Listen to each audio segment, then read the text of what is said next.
أعوذ بالله من الشيطان الرجيم بسم الله الرحمن الرحيم الحمد لله رب العالمين الحمد لله الذي هدانا لهذا وما كنا لنهتدي لولا أن هدانا الله والصلاة والسلام على أشرف الأنبياء والمرسلين خاتم النبيين شفيع ذنوبنا وحبيب قلوبنا أبو القاسم محمد صلوات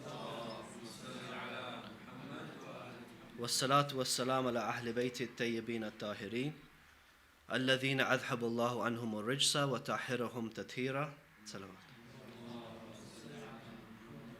بسم الله الرحمن الرحيم ربي اشرح لي صدري ويسر لي أمري واحلل عقدة من لساني يفقهوا قولي أما بعد فقد قال الله في كتابه الكريم وهو أصدق القائلين وقوله الحق بسم الله الرحمن الرحيم ومن يسلم وجهه إلى الله وهو محسن فقد استمسك بالعروة الوثقى وإلى الله عاقبة الأمور صلوات على محمد وآل محمد.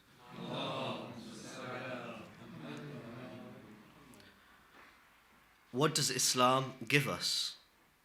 What have we gained from many of us here living a lifetime as a Muslim? For most of us, apparently only an accident of birth. What value has it given us? Such a basic question. What impact has it had in our lives? You know, and in these days and this time, this basic question is a very, very important one. When we're bombarded all around us with all this negativity regarding Islam, constantly, and we're very, very quick to say, this has got nothing to do with me. This is not my Islam. I don't recognize anything in what these people are doing. We distance ourselves. We say whether it's ISIS or whether it is another group. So no, this is not me.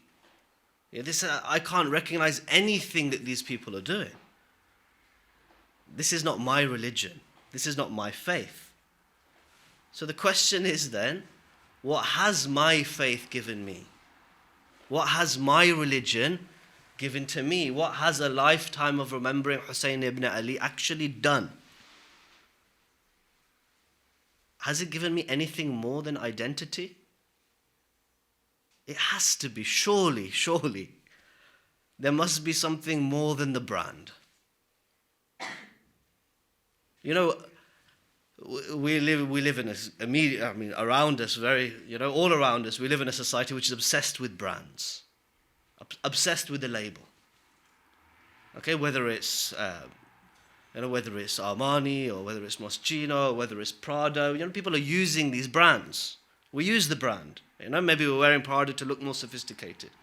We drive a BMW, or a Mercedes because we want to be executive. Okay?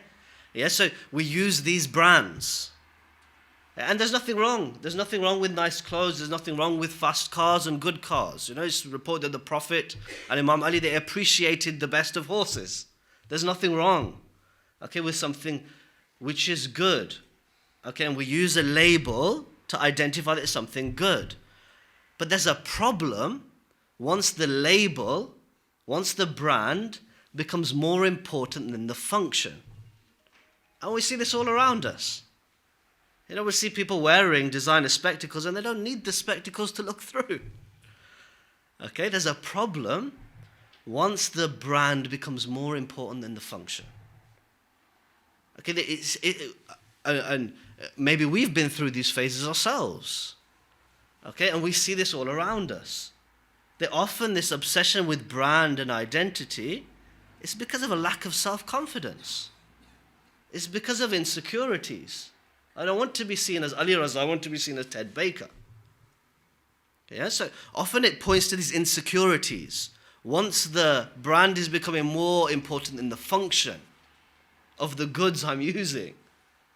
But when it comes to religion, if religion is reduced to identity and brand, the impact is far more destructive. And we're seeing that all around us.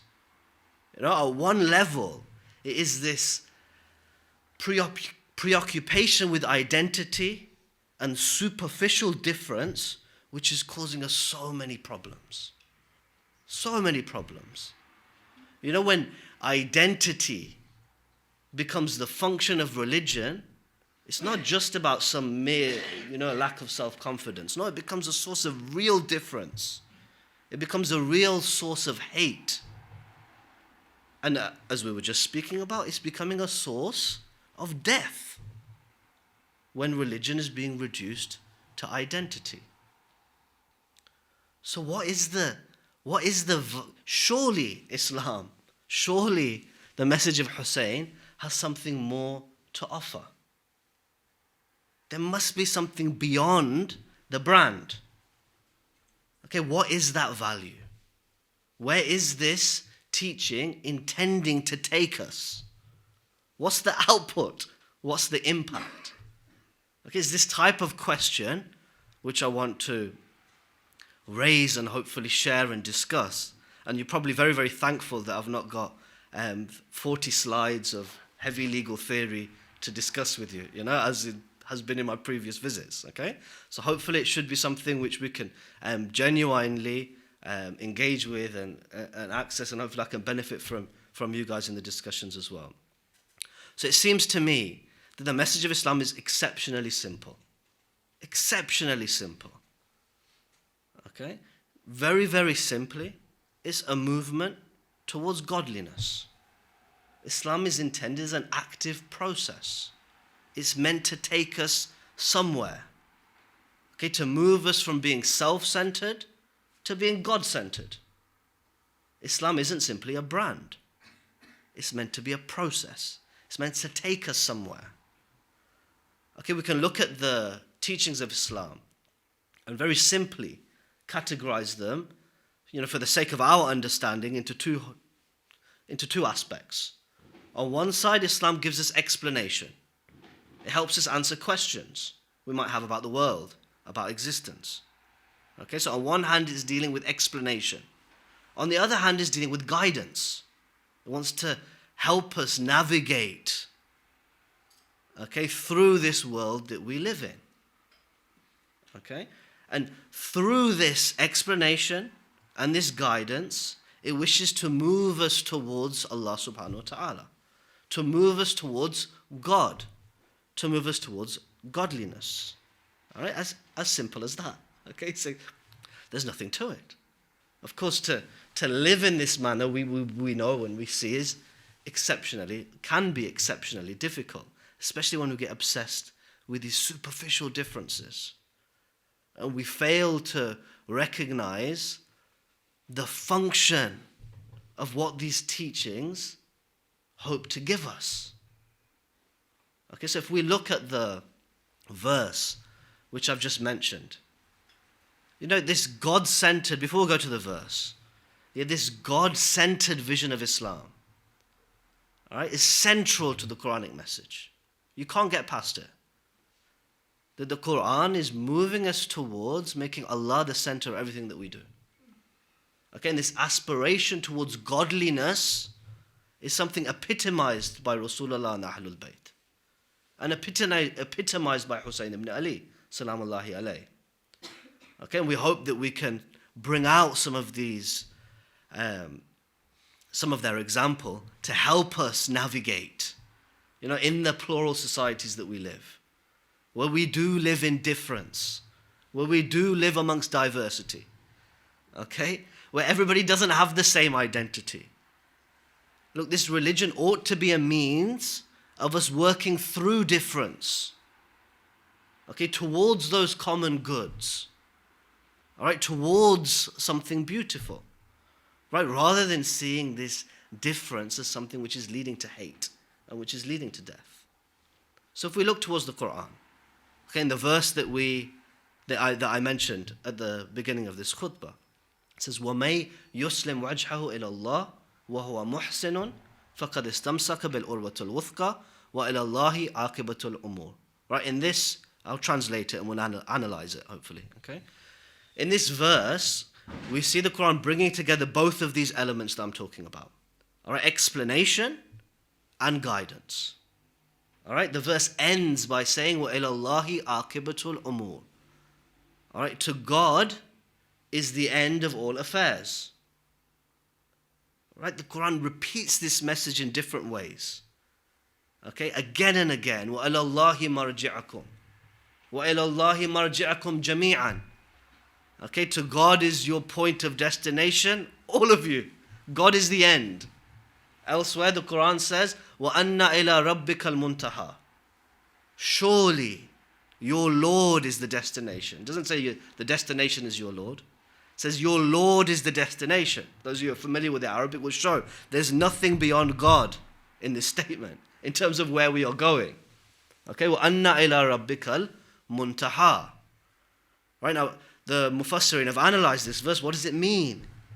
Okay, to say that God, your Lord, is the destination. Okay, some have said, all right, this is pointing to the fact that all creation will return to God on Yawm al-Qiyamah. God's the destination. Okay, others have said that no, this is pointing to the fact that the results of my actions in this world will be found with my Lord on the Day of Judgment. You know, my iqab and my thawab. Others have said, no, it's pointing to the fact that the accountability for your actions is with your Lord. Others have said that no, this is pointing to the fact that beyond God, there is no, the minds cannot go beyond God. God is the peak of all intellectuality. Okay, yantahi muntaha al-afkar. So it's the peak of intellectuality. Okay, and there is no destination beyond God. Now, Allama Tabatabai in his tafsir makes a very, very important point here. He says all of these may be true. But these are all qualifying in the Quran, which is a very absolute statement. Anna ila rabbikal muntaha. Okay, that surely in your Lord is the end, is the destination of everything. Look, we can't qualify God's lordship. We can't qualify, okay, God's governorship. Every cause and every effect, directly or indirectly, ends with God. Anna ila rabbikal muntaha. Everything is spinning around Allah subhanahu wa ta'ala. Everything either ends or begins with God. This is giving us a picture of reality, which is a God-centered vision of reality. Okay, it's strikingly clear if we look at it closely. Throughout the Quran, Inna lillahi wa inna ilayhi raji'un. Okay, surely to God we belong and to Him we are returning. All right, not to Him we shall return. Okay, we're being very linguistic about it. All right, to Him we are returning. Okay, throughout, again and again, Allah subhanahu wa ta'ala is pointing to the fact, the existential fact, according to the Quran, that the world is God-centered. Everything comes from God, everything ends with God. There is nothing beyond God. There is no finality beyond God. This is the ultimate statement of Tawheed. La ilaha illa huwa. There is no God except He. Wa kullu shay'in halikun illa wajhu. Okay, there is no God except He, and everything is perishing except His face, or His countenance, or however else we're going to understand that particular term. So what are we saying? The God is giving us, Allah subhanahu wa ta'ala, through the Quran, is giving us a very, very sharp explanation, all right, to the reality which we're experiencing. He's saying it's God-centered. The world is God-centered. Okay, now the question is, can we start to bring ourselves in line with the God-centered reality around us? All right, and hence move towards becoming godly. All right, can we orientate ourselves in line with everything which is around us? Look, the verse of the Quran said that we're looking at here, and I said it's combining this explanation and this guidance. At the end of the verse, you had this explanation. is so concise. You know, these existential questions we have. Where am I from? Where am I going? Okay? For philosophers, for theologians, it's all here. وَأَنَّ إِلَىٰ رَبِّكَ الْمُنْتَهَى. Okay? Of course, this is Allah subhanahu wa ta'ala explaining. It's not necessarily, there's no proof here, there's no justification. It's just a concise statement of the existential view of the Quran. Okay? That God, there is nothing beyond God. There is no finality except God. So the verse states this very, very explicitly. But we said it combines it with the element of guidance. It says, وَمَن يُسْلِمْ وَجْهَهُ إِلَى اللَّهِ وَهُوَ مُحْسِنٌ فَقَدْ اسْتَمْسَكَ بِالْعُرْوَةِ الْوُثْقَى وَإِلَى اللَّهِ عَاقِبَةُ الْأُمُورِ. Okay, so whosoever, okay, man yuslim wajhahu ila Allah, whosoever directs their face towards God. Okay, whoever does Islam of their face, literally, this is what the Quran is saying. Whoever does Islam of their face towards God, whoever directs themselves to Allah subhanahu wa ta'ala, وَهُوَ مُحْسِنٌ, and is a doer of good, then they have grabbed hold of the firmest handhold. No insecurity is left to be concerned with these petty, superficial divisions of identity. Okay, what is this Islam al-Wajh? To direct oneself to God. Look, the Quran elsewhere it says very, very clearly again, re-emphasizing this existential fact of a God-centered reality. It says very, very clearly, وَلِلَّهِ يَسْجُدُ مَنْ فِي السَّمَاوَاتِ وَالْأَرْضِ. Okay, everything in the heavens and the earth is prostrating to God. Everything, everyone is submitted to God. So then why is it asking me to do Islam of my wajh to God? Look, if on one hand the Quran is saying, يُسَبِّحُ لِلَّهِ مَا فِي السَّمَاوَاتِ وَالْأَرْضِ, right? Everything in the heavens and the earth praises Allah subhanahu wa ta'ala. Everyone is prostrating towards God. Okay, elsewhere the Quran has said, as I've been emphasizing, that it's a God-centered reality. Everything ends with God. Everything depends upon God. There is no independency except with God. Okay?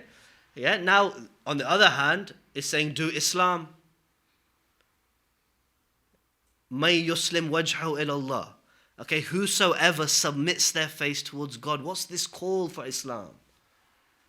Look, here you're seeing this usage of the term Islam as something active. Allah subhanahu wa ta'ala is asking us to consciously, willfully make ourselves consistent with this God-centered reality. Choose to fulfill the divine potential which is within us. Okay, choose to fulfill that heritage which was breathed into our grandfather Adam. Choose to direct yourself towards God in everything that you do. As soon as we do such a thing, if we can do such a thing, we said it's a simple message, but maybe surely difficult to implement. If we become God-centered, willfully, out of choice, okay, making God the pinnacle and the focus of everything that we do, then automatically we become muhsin. Automatically we become a doer of good. Because how could I be obsessed and devoted to Ar-Rahman and not become an agent of mercy?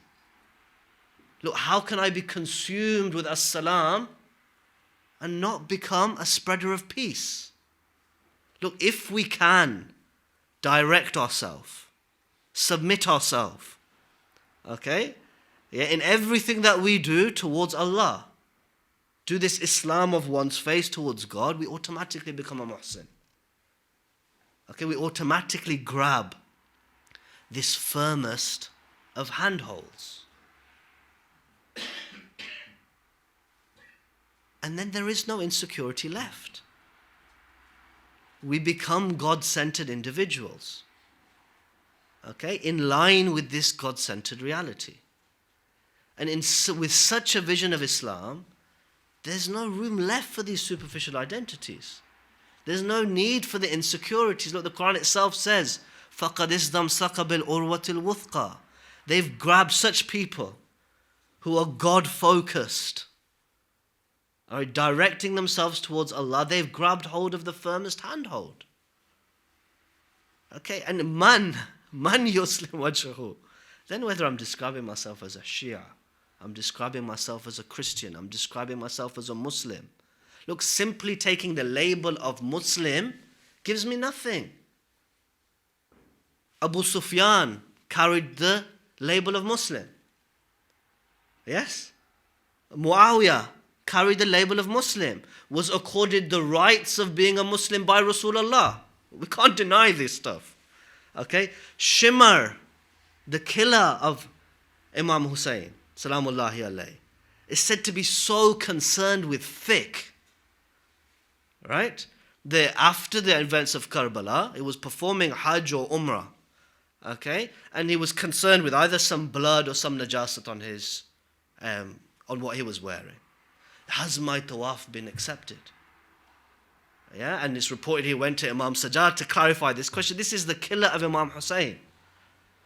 Okay? Simply taking the badge of Islam, okay, taking the title of a Muslim, okay, following the formal ritual, okay, of the Sharia is nothing, is of no value unless it takes us towards God, unless it takes us towards godliness. Because anna ila rabbikal muntaha. God is the destination. Yeah, godliness is our goal. Likewise, raising the flag of Ahlul Bayt doesn't solve any problems if it's simply a form of identity. Look, the Abbasids came to power on the basis of raising the flag of Ahlul Bayt. Yeah, and in many, many aspects they were far worse than the Umayyads. All right? So there's no value in Islam, in Muslim, in being and calling ourselves a follower of Hussein unless it moves us towards godliness, unless it moves us towards goodliness. Okay, and from this verse of the Quran, we see this is central to the Quranic notion of Islam. All right, that there is a God-centered reality out there. All right, what's the difference between us and the inanimate object? Okay, or the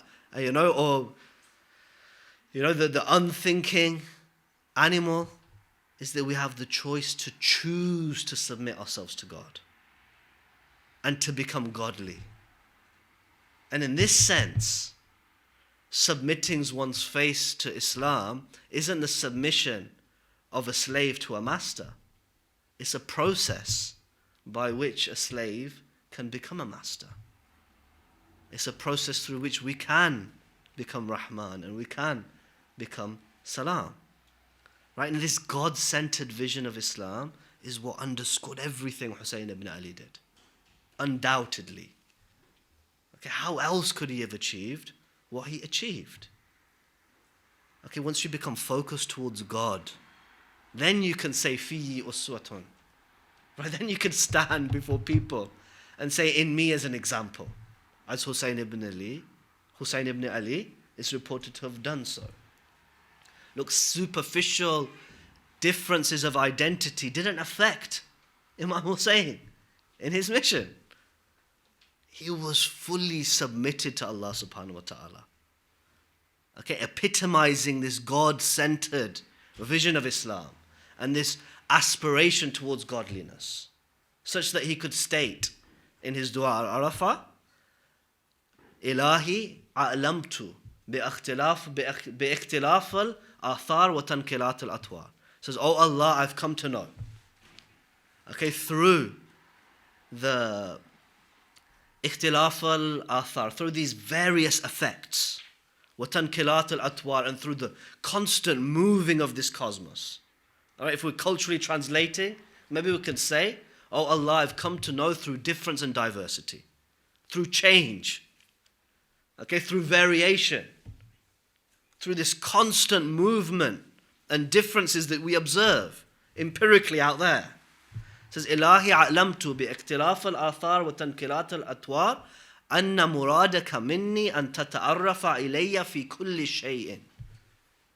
Right? He says, I've come to know through all this difference and diversity that your intention from me is that I become acquainted with you in everything.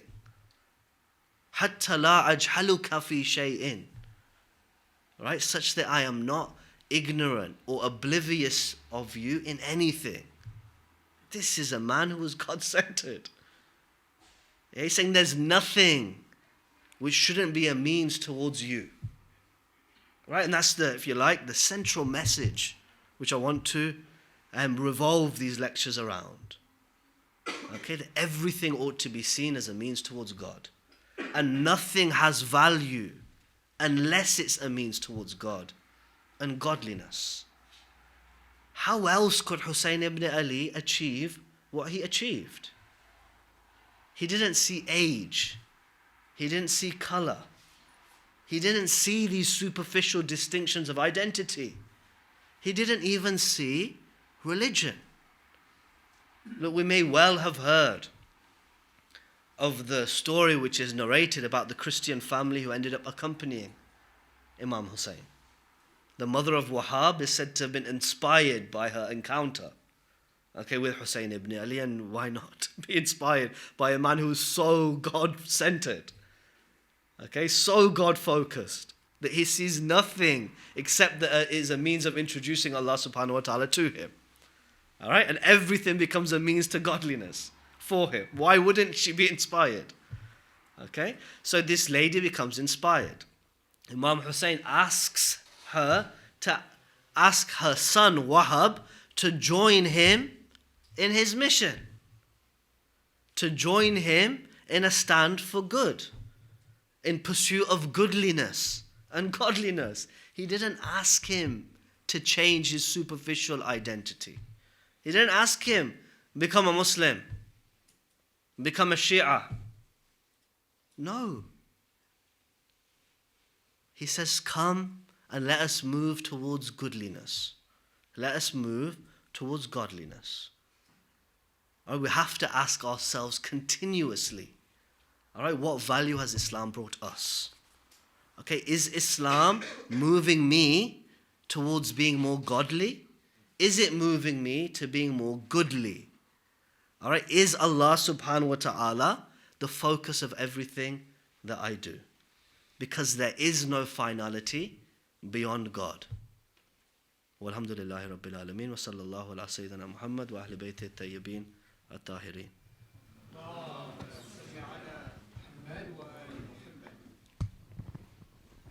We have time for questions from either side, if there are any.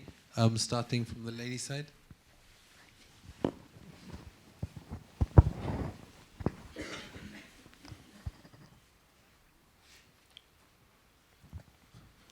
Otherwise, from the gent side.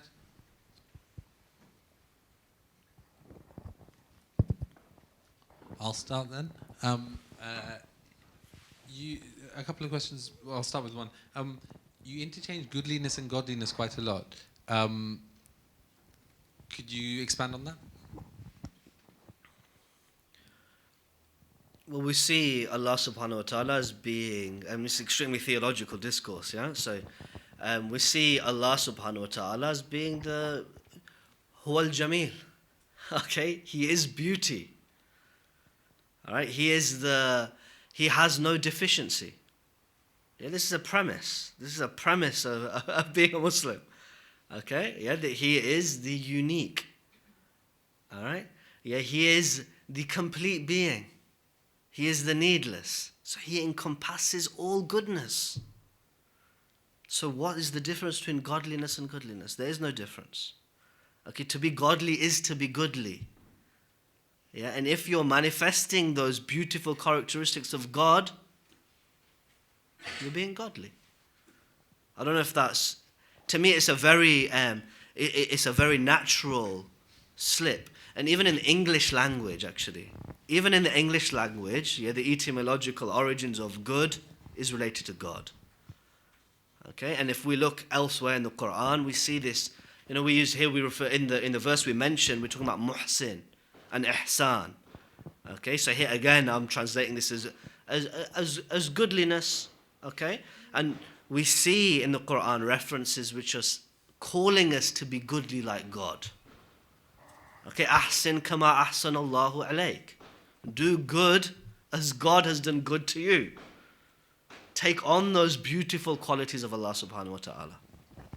And indiscriminately, to me, there's a couple of ways of reading that verse, and it's been read in different ways. Ahsin kama ahsan Allahu alayk. Yeah? Okay, to me it means to do good indiscriminately. Yeah, in the way Allah subhanahu wa ta'ala does good. Or to seek to. Yeah? To aspire to. This is why Allah becomes the pinnacle. Yeah? I'm sorry, I'm just... Yeah, okay. Well, we're saying that Anna ila rabbikal muntaha. Allah becomes the pinnacle, is the point of aspiration.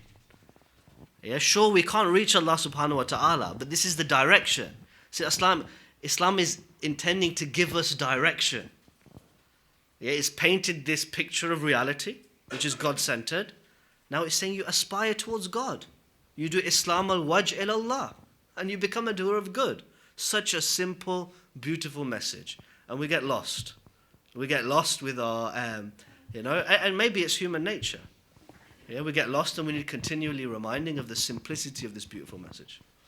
So just following on from that, is goodliness a choice? In the sense, what I mean by that is there are 100 names of God or thousands of names of God.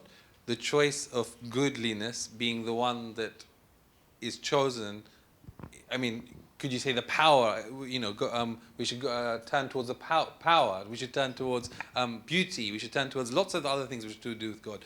Ihsan or goodliness, or however we translate it, that's only one. So why choose that, whereas God supposedly encompasses all? So, of course, aspiration of God's qualities, I mean, we see this through traditions, and particularly through in the mystical traditions, through our hadith, تَخَلَّقُوا بِأَخْلَاقِ اللَّهِ. All right, so this is more general. All right, seek to take on the characteristics of God. Okay, why am I emphasizing ihsan? Because, having just briefly mentioned this divide, if you like, between the teachings of Islam being on one hand explanation, on the other hand guidance. Yeah, the Quran is continuously asking us to be muhsin. All right, and in its description of those people who achieve salvation, again, this is so prominent. Okay? Yeah.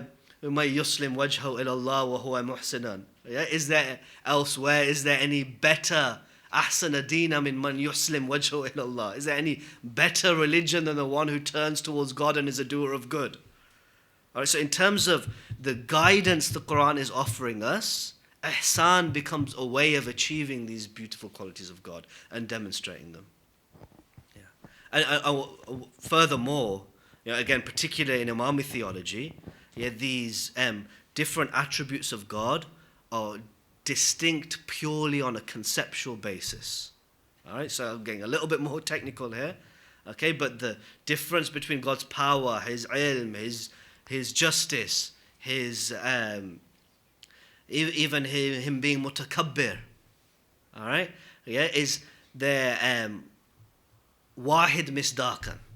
Okay, God is one. Okay, as an entity. Right? His attributes are multiple only at the human conceptual level. There is no distinction between God's His justice and His power. All right, this is purely a human conceptual distinction. All right, so God becomes the objective. Again, Anna ila rabbikal muntaha. God is the ultimate end.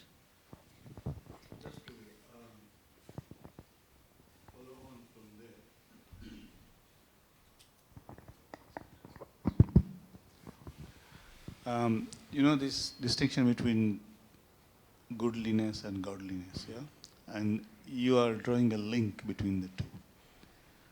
Now, the whole European secular tradition since the Enlightenment is trying to separate the two.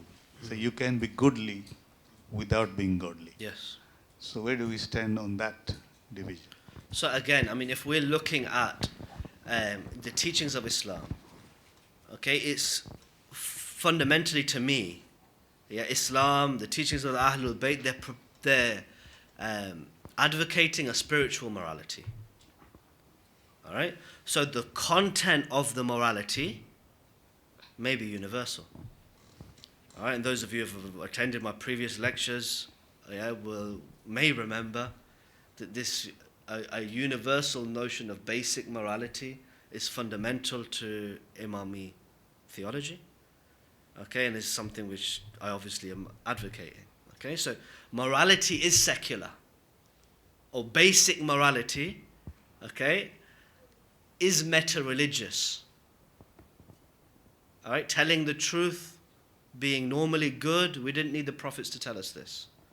Okay, justice being something worthy of aspiring to, we didn't need the prophet to tell us this. All right, oppression being something blameworthy, we didn't need the prophet to tell us this. Okay, so morality, the basic morality, is something which is meta-religious, okay, and hence can be separated from God. What does Islam give us? All right, it's telling us that there's more than just this morality. Okay, we are living in a God-centered reality, for a start. Okay, and a most beautiful means of achieving these moral values is through building our personality, okay, in its relationship with God. All right, so it's an aspiration. Islam is pushing us towards universal morals, to become a good person. Okay, something I was hoping to mention tomorrow, but we'll say it now. Okay, alaykum bimakarim al-akhlaq. Simply, the Prophet has said, okay, upon you to reach the best of morals. Okay, فَإِنِّي بَعَثْتُ بِهَا.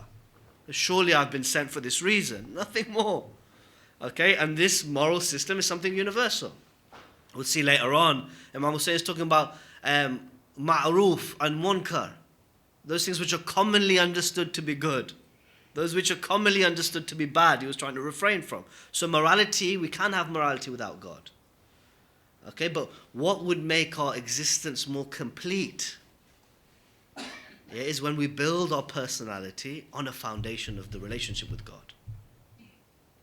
Okay, because simply having a secular morality isn't according to Islam, isn't the answer, okay, to a holistic life. Okay, and doesn't fill all the yearnings of the human soul. All right? So Islam is promoting, and the Ahlul Bayt are promoting, okay, a spiritual morality, where our relationship with God should be a means to this universal morality. And what I want to say is, if our relationship with God, or if our religion isn't helping us achieve this, it's an idol. Okay? If the message of Imam Hussein isn't making us a better person, it's an idol. And it needs to be broken. Okay? Just like every other idol. I don't know if that's helped or not, or whether I went off on a tangent. Thank you for your lecture. Welcome. You talk about this kind of God-centered reality, and from what I've understood, you said that if you focus on this kind of God-centered reality and you kind of try and get closer to God, you'll naturally start to kind of, in some senses, reflect these kind of godly attributes. How does that fare in terms of the attributes that are potentially, kind of less easily identified as positive? So, for example, you mentioned mutakabbir, and maybe when manifested in human beings is not a positive trait, and when manifested by God is potentially, or is positive.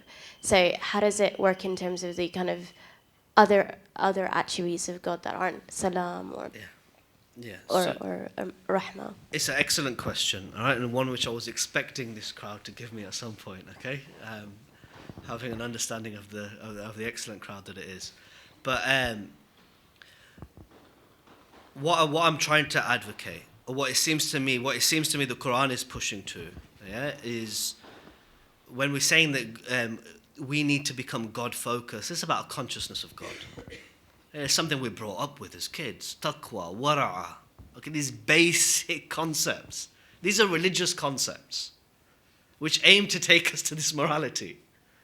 Okay, so in that sense, God-focused, a consciousness of God. All right, now, yes, when we look at the different attributes of God, okay, some are very straightforward for us to recognize as being beautiful attributes. Yeah, Rahmah, Salam. These are examples which were easy for me to give. Yeah, Mutakabbir is more difficult. All right, okay, and hence, it is more difficult, it is more challenging. What is Mutakabbir? First and foremost, we have to maybe re-emphasize what I said earlier. Yeah, that these are only conceptual differences in God. Okay, so these are only human conceptual differences in God. Okay, and but still, what do we mean by mutakabbir? Okay, to me, mutakabbir, okay, isn't pride in the sense which is ujab associated with being one of the most destructive of moral qualities according to religious traditions. Okay, this mutakabbir is about self-expression. All right. Okay, so here mutakabbir becomes something beautiful. All right, and again, there's no tension. In God, there's no tension between His attributes. Yeah, and again, if we're aspiring towards this beauty, it's about balance as well. Yeah, it's about achieving balance and a holistic personality. This is where potentially religion has something to offer beyond the core basic principles of morality. Okay, so mutakabbir as being a form of self-expression is something beautiful. All right, and maybe I touched upon this in terms of Islam's aspiration for us, yeah, to choose to fulfill the potential within us. Okay, yeah, quite clearly, we have this understanding in the Islamic tradition that the best of Allah's creation is humankind. All right, okay, can we fulfill that mandate? This is the question. Yeah, can we choose? All right, to fulfill, that divine potential, as I said, which was breathed into Adam, which is Allah's Spirit Himself. Okay, if we can, this is something beautiful. It's a beautiful world.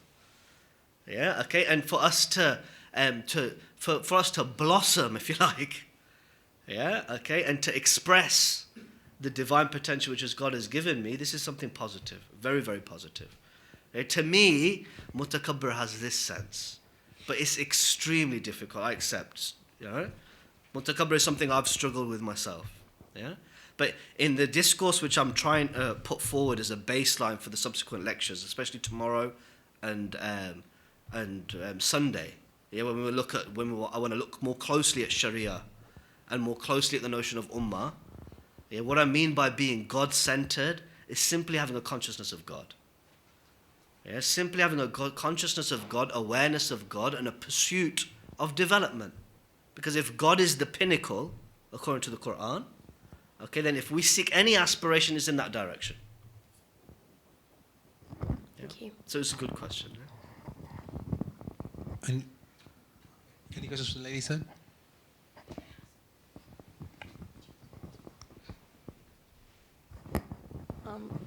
I just want to ask if any children, like a child who is 7 or 8, how do I prove to him like God is there? Like if they ask me why I can't see God, so how do I explain that? Sure. I think I'm not. I must be honest. I am not a teacher of children. I've always struggled. I'll be very honest and open. I'm not going to say what's the best way of teaching children. Yeah, I've been involved in adult education throughout my teaching, early to very, very young teaching career. I've never had the opportunity to teach a mother, so maybe I've avoided it. Okay, because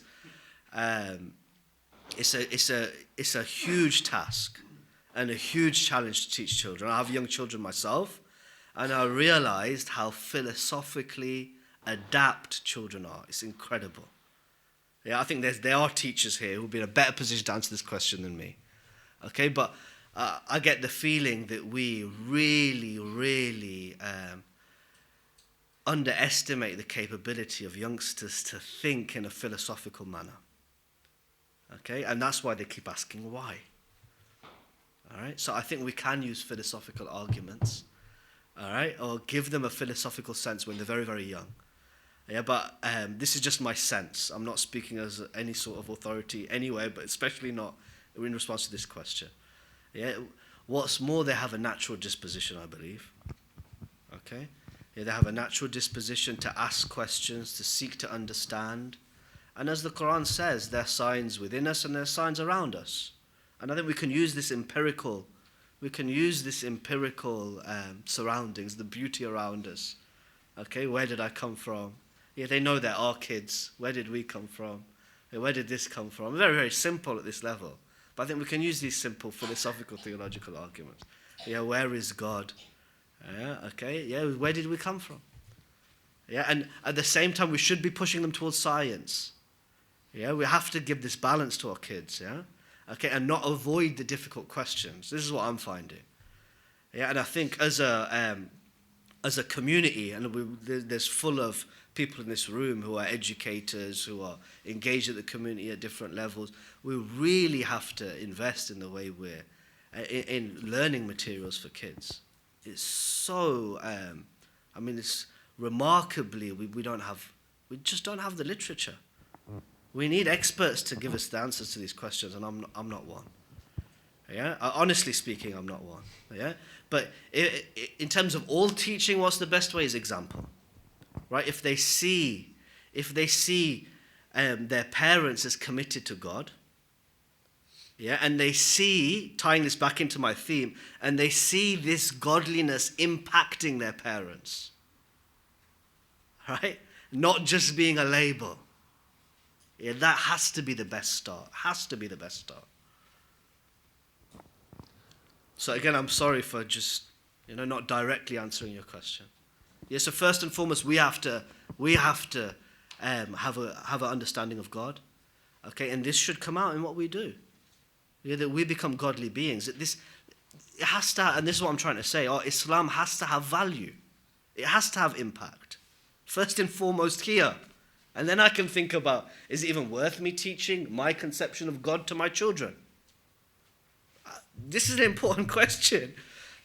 What value is so many gods which are being worshipped right now amongst Muslims are causing death and destruction. Is this a God I want to teach to my kids? Can you define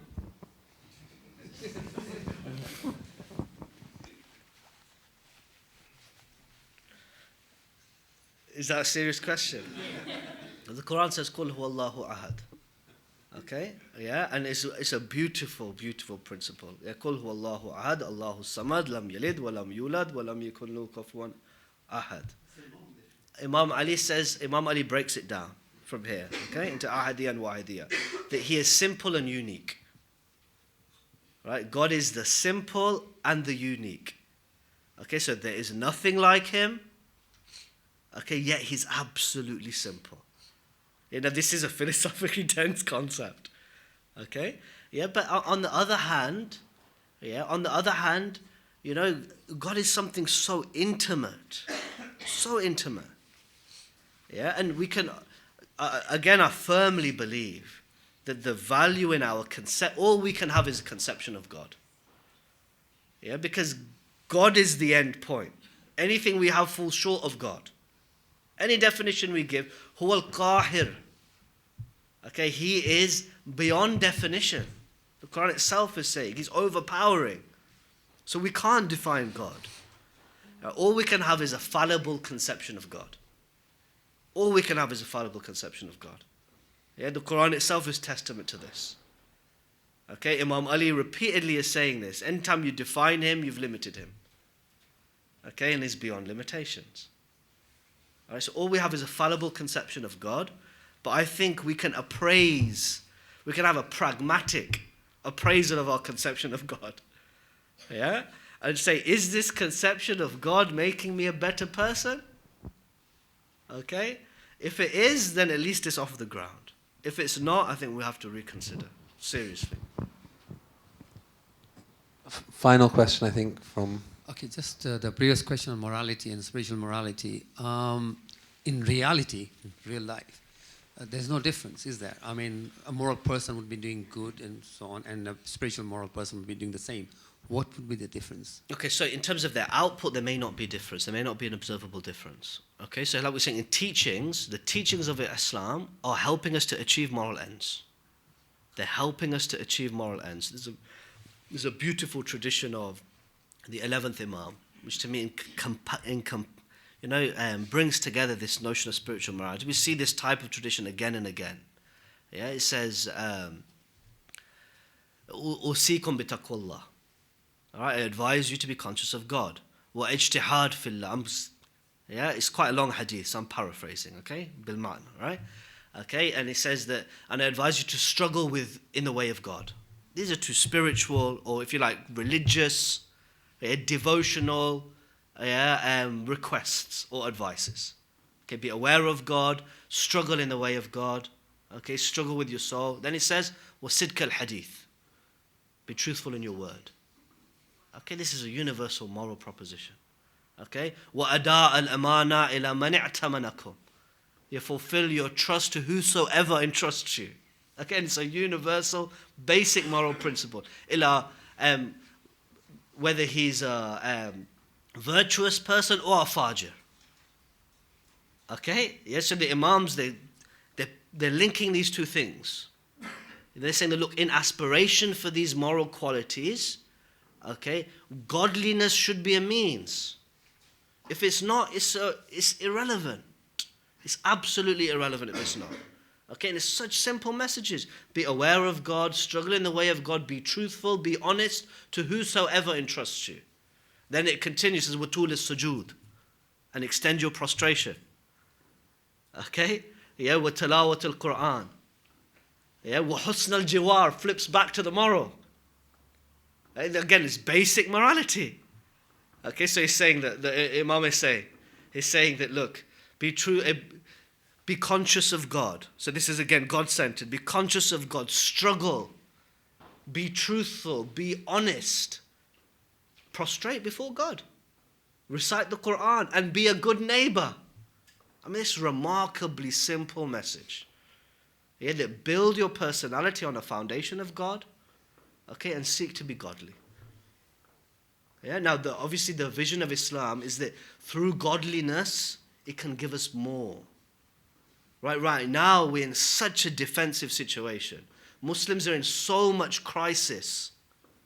Yeah, because we seem to have lost God and morality. All right, so those around us who have morality, yeah, we're saying that this is all we need. But there's crisis in secular society as well.